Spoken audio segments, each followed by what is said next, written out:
University of science and technology of China यानी USTC की एक तहकीकी टीम ने काबिल तौसीक क्वांटम नेटवर्क्स के शोबे में नुमाया पेशरफ्त हासिल कर ली है, जिसके नतीजे में ये इनकलाबी टेक्नोलॉजी अब अमली इस्तेमाल के मज़ीद करीब पहुंच गई है। ये अहम तहकीक नेचर और साइंस में शाया हुई है।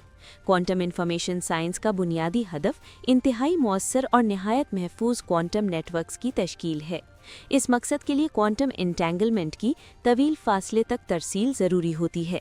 ये एंटेंगलमेंट ऐसा मजहर है जिसमें ज़र्रात एक मुनफरिद अंदाज में आपस में जुड़ जाते हैं। ऐसी एंटेंगलमेंट क्वांटम सतह पर महफूज मुवासिलात मुमकिन बनाने और मुस्तकबिल के क्वांटम कंप्यूटर्स को आपस में जोड़ने के लिए नागुज़ीर है। ताहम एक बड़ी रुकावट ऑप्टिकल फाइबर्स में सिग्नल का ज़या है। सिग्नल ज़ाया होने से फासले के साथ तरसीली सलाहियत में शदीद कमी आ जाती है, जिसके नतीजे में बड़े पैमाने पर नेटवर्क्स कायम करना अमली तौर पर मुमकिन नहीं रहता। इस मसले को हल करने के लिए टीम ने क्वांटम रिपीटर के तसव्वुर पर काम किया, जो तवील मुवासिलाती राब्ते को छोटे छोटे हिस्सों में तकसीम करता है, हर हिस्से में एंटेंगलमेंट कायम करता है और फिर इन्हें आपस में जोड़ देता है। अहम चैलेंज ये रहा है कि क्वांटम एंटेंगलमेंट उमूमन इतनी देर पा नहीं होती कि मुख्तलिफ हिस्सों को जोड़ने के लिए दरकार वक्त तक बरकरार रह सके। यही वजह है कि क्वांटम रिपीटर मौसर तरीके से काम नहीं कर पाता। यूएसटीसी की टीम ने देर पा ट्रैप्ड आयन क्वांटम मेमोरी, इंतहाई मौसर आयन फोटोन इंटरफेस और आला दुरुस्तगी के हामिल तजुर्बाती तरीक़ाकार तैयार करके इस बुनियादी रुकावट पर काबू पा लिया है। इन तमाम जिद्दतों के इम्तिजाज से ऐसी क्वांटम एंटेंगलमेंट मुमकिन हुई जो मुख्तलिफ हिस्सों को जोड़ने के लिए दरकार वक्त से कहीं ज़्यादा देर तक बरकरार रहती है। अगर मजमूई तौर पर देखा जाए तो इस लेबोरेटरी में हम जो काम करते हैं, इसमें क्वांटम नेटवर्क के बुनियादी मॉड्यूल्स तैयार करने पर तवज्जो मरकूज़ की गई है। ऐसे मॉड्यूल का बुनियादी काम ऑप्टिकल फाइबर्स में फोटोन के ज़या पर काबू पाना होता है। एक सादा मिसाल देता हूँ। क्वांटम रिपीटर के बगैर अगर हम 1000 किलोमीटर के फासले पर क्वांटम कम्युनिकेशन कायम करने की कोशिश करें तो हमें हर 300 बरस में सिर्फ एक जोड़ा एंटेंगल्ड फोटॉन्स मुंतकिल करने का मौका मिलेगा।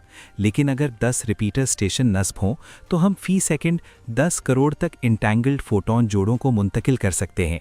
इस तजुर्बे में हमारी पहली बड़ी कामयाबी एक बुनियादी क्वांटम रिपीटर मॉड्यूल की तैयारी थी, जिसने क्वांटम एंटेंगलमेंट की तेज़ रफ्तार और तवील फासले तक तरसील को मुमकिन बनाया। इस मौसर और तेज़ रफ्तार एंटेंगलमेंट तरसील से फ़ायदा उठाते हुए हम डिवाइस से आज़ाद क्वांटम कुलीदी तकसीम मुमकिन बना सकते हैं, चाहे जुड़ा हुआ फोटोन का ज़रिया किसी गैर मोतबर फराहम कुनंदा से ही क्यों ना आए। पैदाशुदा कुलीद बदस्तूर महफूज रहती है।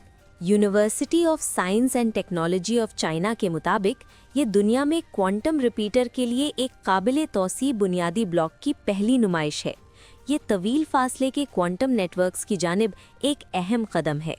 एक मुतालिका पेशरफ्त में टीम ने फासले पर मौजूद 2 रुबिडियम एटम्स के दरमियान आला मेयार की इंटेंगलमेंट पैदा करने के लिए इससे मिलती जुलती तकनीक इस्तेमाल की। इस बुनियाद पर उन्होंने पहली बार शहर की सतह पर फाइबर नेटवर्क्स पर डिवाइस से आज़ाद क्वांटम किलीदी तकसीम DIQKD का मुजाहरा किया। डिवाइस से आज़ाद क्वांटम किलीदी तकसीम को महफूज राबते के लिए बेहतरीन मेयार समझा जाता है, क्योंकि इसकी हिफाजत क्वांटम फिज़िक्स के कवानीन के तहत यकीनी है और ये किसी भी मुमकिना डिवाइस की खामियों से आज़ाद होती है। तहकीकी टीम ने डिवाइस से आज़ाद क्वांटम कलीदी तकसीम DIQKD को 11 किलोमीटर फाइबर नेटवर्क पर कामयाबी के साथ नाफिज किया, जिससे पिछले नताइज के मुकाबले में मुमकिना फासला तकरीबन 3000 गुना बढ़ गया। उन्होंने ये भी तस्दीक की कि 100 किलोमीटर के फासले पर महफूज क्वांटम कलीदें तैयार करना मुमकिन है, जो साबिका बैनुल-अक़वामी रिकॉर्ड से 2 से ज़ायद गुना बेहतर है। मुहक्किकीन ने इन नताइज को चीन के लिए क्वांटम कम्युनिकेशन और नेटवर्किंग के शोबे में अहम संग मील करार दिया है। उनका कहना है कि इन नताइज से ज़ाहिर होता है कि फ़ाइबर पर मबनी क्वांटम नेटवर्क्स नज़रियाती तसव्वुर से अमली इतलाक़ की जानिब बढ़ रहे हैं।